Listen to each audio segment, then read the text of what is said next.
اگلا سوال ہے، قرآن پاک کو ایک تھیلے میں لٹکا کر کسی اونچی جگہ پر رکھنا، جبکہ نیچے کوئی ایسی جگہ نہ ہو کہ قرآن کو اونچا رکھا جا سکے تاکہ اس کو پیٹھ نہ ہو، کہاں تک درست ہے؟ یہ بہت بڑی سازش ہے جی اسلام کے خلاف، کہ یعنی آپ فزیکلی قرآن کو ایک ایسی جگہ کے اوپر رکھنا چاہ رہے ہیں کہ کبھی غلطی سے بھی آپ نہ پہنچ سکیں۔ وہ کہہ رہے ہیں یعنی گھر میں کوئی ایسی اونچی جگہ نہیں ہے، کوئی قرآن اونچی جگہ رکھنا چاہیے ورنہ بے رحمتی ہو جائے گی، تو ہم کسی اونچی جگہ پہ تھیلے میں ڈال کے لٹکا دیں۔ یعنی یہ آپ دیکھ رہے ہیں قرآن کے ساتھ کیا کر رہے ہیں، یہی تو قرآن کو پس پش ڈال دیا آپ نے۔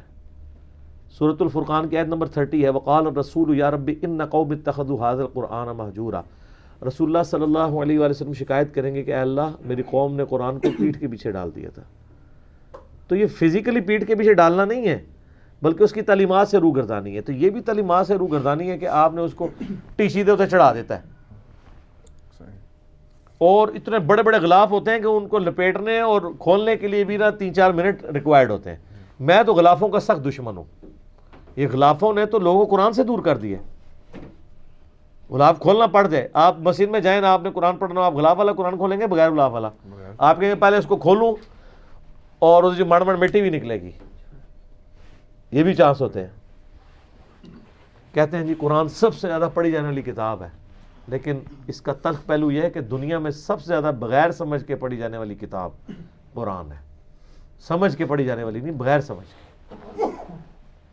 اس کا ثواب اپنی جگہ، ہم اسے کنڈیم نہیں کرتے، احترام بھی ضرور کریں۔ ابو داؤد میں حدیث ہے نا، نبی الاسلام ایک یہودیوں کے مدرسے میں ایک جو ہے وہ معاملہ نپٹانے کے لیے گئے، تو انہوں نے نبی الاسلام کو ایک بڑی گدی دی جو آج بھی عرب کے کلچر میں ہے۔ نبی الاسلام اس گدی کے اوپر بیٹھ کے، تکیہ تھا بہت بڑا، آپ نے فرمایا تورات لے کر آؤ۔ وہ جب تورات لے کے آئے تو آپ علیہ السلام نے اپنی پیٹھ کے نیچے سے وہ گدی نکال کے سامنے رکھی، تورات کو اس کے اوپر رکھ کے رسپیکٹ دی، حالانکہ ٹیمپرڈ تورات تھی، اور فرمایا میں ایمان لایا اس کتاب پر، اس کو نازل کرنے والے کے اوپر۔ اور پھر آپ نے وہ رجم کی سزا کا فیصلہ کیا۔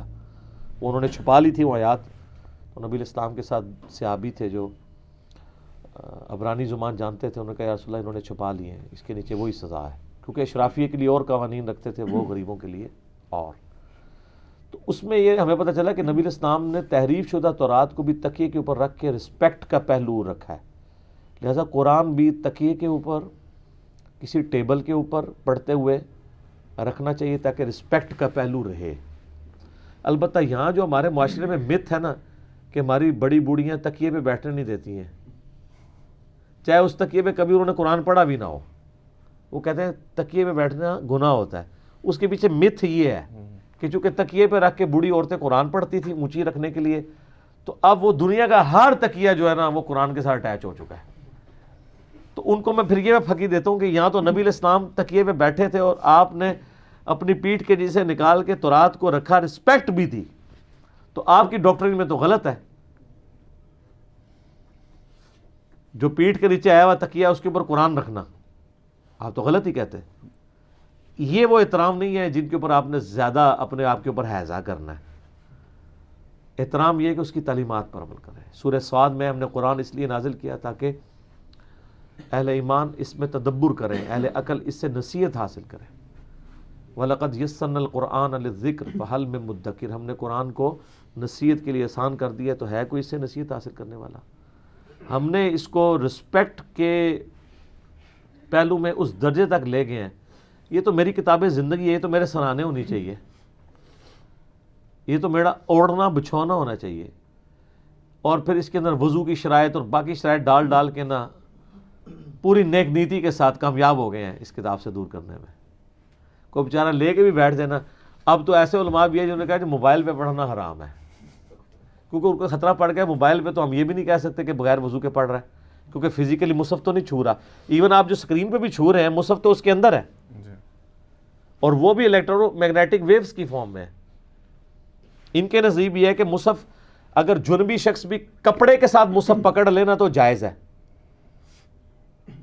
ویسے نہیں پکڑ سکتا، تو یہاں تو جنبی بھی یوں بھی انگلی پھیر سکتا ہے، ہاں تلاوت نہیں کر سکتا، دل میں پڑھ سکتا ہے، تلاوت نہیں کرے گا۔ وہ ترمذی میں ابو داؤد میں حدیث ہے، مولا علی کہتے ہیں کہ نبی علیہ السلام کو حالت جنابت کے سوا اور کوئی حالت قرآن پڑھنے سے مانے نہیں ہوتی تھی، لیکن ویسے قرآن آپ دیکھ رہے ہیں اس کا ترجمہ دل میں پڑھ رہے ہیں، ریسائٹ نہیں کر رہے تو کر سکتے ہیں، کوئی حرج نہیں ہے، بے وضو تو ویسے ہی کر سکتا ہے۔ پھر پوچھ رہے ہوتے ہیں غیر مسلم کو قرآن دے سکتے ہیں؟ اس میں میرا کلپ ریکارڈ ہوا ہے. یار غیر مسلم کو کیوں نہیں دینا؟ ہمیں آپ کہتے ہیں کافروں کے لیے قرآن نازل ہوا ہے, جب کافروں کو دینے لیتے ہیں تو کہتے ہیں غیر مسلموں کو قرآن دے سکتے ہیں. یہی کہتے ہیں نا. اونٹ رہے اونٹ, تیری کون سی کال سیدھی, سمجھ نہیں لگتی. کیوں نہیں دے سکتے؟ کہتے ہیں نہیں احتیاطاً ترجمہ دے دیا کریں, عربی دیں گے تو بے ادبی ہو جائے گی. اس کا مطلب ترجمے کی بے ادبی کر سکتے ہیں؟ آؤ نا, کب ہو؟ نہیں کر سکتے. وہ کہتے ہیں ذرا کم لیول کی بے ادبی ہو جائے گی. تو یہ عربیوں کو ہم کون سا ترجمہ دیں گے قرآن کا؟ عربیوں کو جو قرآن کا ترجمہ دے گا تو وہ تو ایمان سے خارج ہوگا. قرآن کو اگر کوئی عربی میں ترجمہ کرتا ہے تو اس کا کیا مطلب ہے؟ وہ قرآن کی تعریف کر رہا ہے وہ, کیونکہ وہ خود ہی عربی میں نازل ہوا ہے. تفسیر تو آپ عربی میں لکھ سکتے ہیں, ترجمہ تو نہیں کر سکتے اس کا. اللہ کے الفاظ بدلیں. تو سر اس وقت 1.5 کروڑ کاپٹک کرسچن ہیں جو بائی برتھ کرسچن ہیں اور ان کی زبان عربی ہے, مدر ٹنگ. ان 1.5 کروڑ کرسچنز کو اگر قرآن کسی نے دینا ہے تو وہ کس زبان میں دے گا جن کی زبان ہی عربی ہے؟ ان کو انگریزی نہیں آتی, ان کو اردو نہیں آتی, کیا کریں گے؟ تو قرآن کو بین کافروں نے تو کیا, مسلمانوں نے بھی کسر کو نہیں چھوڑی. یہ سب کانٹیننٹ میں باقاعدہ سازش ہوئی ہے. اسی وجہ سے تو 1500 سال تک, یعنی کہ 1000 سال تک یہ سارا معاملات کہانیاں چلتی رہی ہیں. جیسے ہی ترجمہ ہوا ہے تو آپ دیکھیں کہانیاں بند ہونی شروع ہو گئی ہیں. بخاری کا ترجمہ 1920 میں ہوا ہے. یہ ترجمہ آپ ذرا امیجن کریں آج سے 500 سال پہلے ہو گیا ہوتا, ہلچل نہیں مچی ہونی تھی. لیکن گھبرائے نہیں, ہوا تو 1920 میں ہے, لیکن 2020 کے اندر اتنا کچھ ہو گیا کہ اور صرف چند ایک سالہ نہیں مار ہے, بچنا کسی نے نہیں ہے. انشاءاللہ تعالی سب تک گل پہنچ جائے گی. ان کی آنے والی نسلیں چینج ہو رہی ہیں. ٹھیک ہے.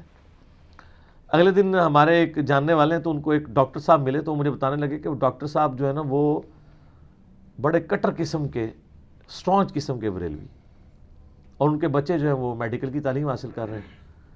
تو کہتے ہیں وہ مجھے تعارف کرواتے ہوئے کہتے ہیں کہ جی اے میرے بچے رہتے, ان کو پتہ تھا کہ یہ بھی انجینئر صاحب کو سنتا ہے, کہتے ہیں جی دیکھو منڈے انجینئر مگر لگ گئے نا. اب وہ پریکٹسنگ ڈاکٹر ہیں, داڑھی رکھی ہوئی ہے. بچے کہتے ہیں جی لاجیکل ہم سے بات کریں.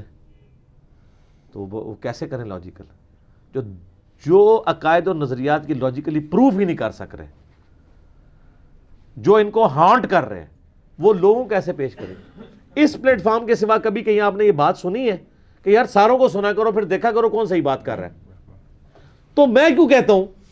اس لیے کہ مجھے پتا ہے کہ میں جو کچھ کہہ رہا ہوں میں نے تو اپنی آنکھوں سے پڑھا ہوا ہے, اور باقی تو کرا رہے ہیں کہانیاں. رات کو میرے قریبی دوست ہیں اسلام آباد میں نا, تو ان کے پاس ان کے بچپن کے کلاس فیلو بیٹھے ہوئے تھے. وہ بتانے لگے کہ جی وہ آپ کا کلپ چڑھا ہے نا وہ کہ نماز کا فرض نماز پڑھنا نہیں کافی ہے. تو وہ کہتے ہیں میں نے ایک سینئر آفیسر کو سرکاری اس کو شیئر کروایا وہ, تو اس نے کہا یار یہ کیا کہہ رہا ہے صرف فرض پڑھ لو, یہ کہہ رہا ہے 24 گھنٹے میں 17, ہم تو عشاء کی 17 پڑھتے ہیں. تو انہوں نے کہا سر اس کے نیچے حدیثوں کے نمبر دیے ہوئے ہیں, آپ بخاری میں خود دیکھ لیں. تھوڑی دیر بعد کہتے ہیں انہوں نے آڈیو ریکارڈنگ بھیجی کہ یار میں نے تو خود آنکھوں سے پڑھا ہے, واقعی وہ جو کہہ رہا ہے وہ اس طرح ہی لکھا ہوا ہے کہ فرض نماز پڑھنا کافی ہے. تو یہ ہمارے علماء میں کیا کراتے رہے؟ اب مجھے بتائیں, دنیا کا کوئی مفتی, دنیا کا کوئی بڑے سے بڑا بزرگ, کوئی پیر, جب اس نے اپنی آنکھوں سے چیز دیکھ لی ہے اب اس کے اوپر اثر کر سکتا ہے؟ تو پھر یہ صحیح کہہ رہے ہیں نا کہ علی کو سننا نہیں ہے, کر رہے صحیح ہیں وہ, کیونکہ جس نے ایک بار سن لیا وہ ضرور کتاب کی طرف جائے گا, پھر ان کے ہاتھوں سے کیا. تو اس کا آخری حل یہی ہے, اور معذرت کے ساتھ یہ ایٹیچیوڈ کافروں کا ہوتا تھا. وقال الذين كفروا لا تسمعوا لهذا القرآن وقال الذين كفروا لا تسمعوا لهذا القرآن والغوا فيه لعلكم تغلبون. کافر کہتے ہیں جب قرآن پڑھا جا رہا ہو نا مت سنا کرو, شور مچا دیا کرو, یہی سلسلہ ہے کہ تم غالب آ سکتے ہو. تو شور مچایا ہوا نا سب نے. کوئی فرقہ ہے جس نے اپنا لوچنا تلا ہو یہ کہہ کے کہ جی وہ فارغ ہو گیا, تو کہتے ہیں نہیں سارے علماء کا اتفاق ہو گیا. سر سارے علماء کا میرے پہ اتفاق نہیں ہے, آپ کے ہر فرقے پہ سارے علماء کا اتفاق ہے سوائے اپنے فرقے کے. کیا دیوبندی سارے علماء کا اتفاق نہیں کہ بریلوی گمراہ ہے؟ اور بریلوی سارے علماء کا اتفاق نہیں ہے کہ دیوبندی گمراہ ہے؟ اور ان دونوں کا اہل حدیث کے بارے میں نہیں ہے, سنی کے شیعہ کے بارے میں, شیعہ کا سنی کے بارے میں نہیں ہے. تو سارے ایک دوسرے کو برا سمجھ رہے ہیں، وہ ساروں کا کمبائنڈ نالج جب ہم یہاں سے بیان کرتے ہیں کہ بالکل آپ ٹھیک کہہ رہے ہیں، اس معاملے میں یہ گمراہ ہے، اس معاملے میں یہ گمراہ ہے، کہتے نہیں پھر ٹھیک کون ہے؟ ٹھیک سر وہی ہے جو پہلے سے ٹھیک تھا، اللہ، اس کا پیغمبر، ان کی تعلیمات، انہی پہ چیزوں کو چیک کیا جائے گا۔ کہتے نہیں 1400 سال میں کوئی بندہ نہیں آیا، سر بے شمار آئے، یہ آئے ہوئے دیکھیں نا، سامنے ان کو رکھا ہوا ہے نا، ان کے مرنے کے 1200 سال بعد بھی ان کو سامنے رکھا ہوا ہے ہم نے احتراماً، آئے ہیں نا۔ یہاں کسی صوفی کی لکھی بھی تو بخاری شریف، مسلم شریف، ابو داؤد تو نہیں پڑھی ہوئی نا، انہی کی پڑھی ہے جنہوں نے اسلام کو کنٹریبیوٹ کیا۔ یہ وہ بزرگ ہیں جو مر کے بھی نہیں مرے، اور تواڈے جیندے جی بزرگ مر کے نے ساڈی ویڈیو دی وجہ نال، ٹھیک ہے نا۔ انہوں کو آخری عرب ہے کہ وہ رو رو کے کہہ رہے ہیں، رو رو کے کہانیاں سنا رہے ہیں، کدھر تہاڈا دل پسیج ہے۔ 2 جمع 2 4 نہیں 5 ہوتے ہیں، ٹھیک ہے، کہ کوئی شاید ہمارے آنسو پہنچ کے کہہ دے کہ ٹھیک ہے آج کے بعد 5 ہی ہوتے ہیں، انج کدے نہیں 5 ہونے، 2 جمع 2 4 ہی رہنا ہے، قرآن بخاری مسلم حق ہی رہنا ہے، پاویں جو مرضی کر لو تسی انشاءاللہ تعالی۔ ان کتابوں کا مقابلہ نہیں آپ کر سکتے، میرا مقابلہ تو نہیں، ان کتابوں کا مقابلہ آپ کو کرنا ہے۔ میں ہم تو بیچ میں سے نکلے ہوئے ہیں، دیکھ لیں کیمرے اور اپنے درمیان میں نے کتابیں رکھی ہوئی ہیں، میں تو بیچ میں سے نکل کے ہوا ہوں، میں کتابوں کو پش کر کے نہیں بیٹھا ہوا، اپنے سامنے رکھا ہے، جہاں تسی ٹیگ کرو گے اے جناب میرے کو شیلڈ ہے سامنے، ایک خود تمہیں جواب دے گی، میرے تک تسی پہنچ ہی نہیں سکتے۔ میرے تک ایک صورت پہنچ سکتے ہیں کہ آپ ان کتابوں کو مان کے آگے ہمارے ساتھ بیٹھ جائیں، بالکل ٹھیک ہے، صحیح کہہ رہے ہو انجینئر صاحب، این جی لکھے، اور کوئی طریقہ نہیں، ٹھیک ہوگا۔